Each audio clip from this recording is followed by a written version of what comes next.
Something that I was really impressed with watching the press conference in Butler, Pennsylvania, is that Republicans and Democrats alike on this task force repeatedly said, this is bipartisan. We're not Republicans or Democrats here. We're working together as Americans to find out what happened and how to prevent it from happening.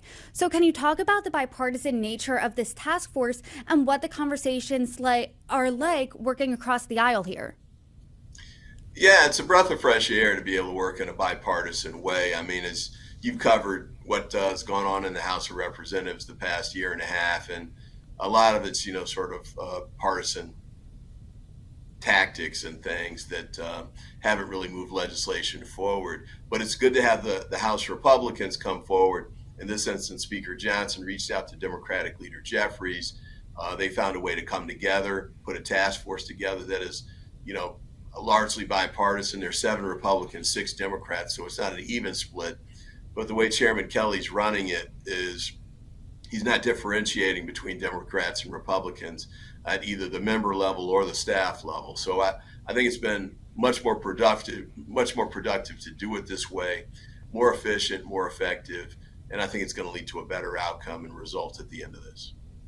You also said in a press conference on the ground earlier this week that you've been through similar investigations as a staffer both in the House and the Senate.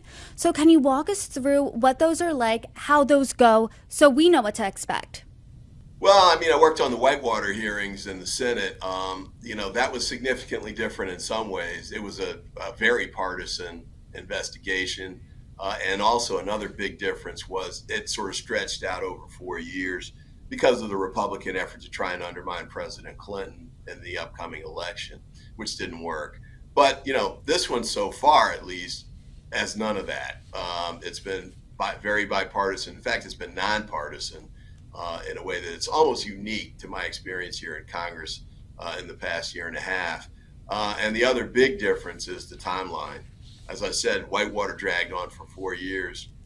This has the final report due on December 13th. So we don't have a lot of time to be, trapped in partisan bickering or politicizing these, very partisan and frightening situations here.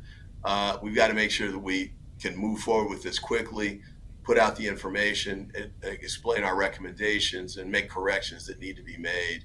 And I think we're going to, in the process of doing that, knock down a lot of these conspiracy theories that are floating around on the left and the right, and make sure the American have full and correct information about what happened that day, how we've corrected it, and how we can move forward.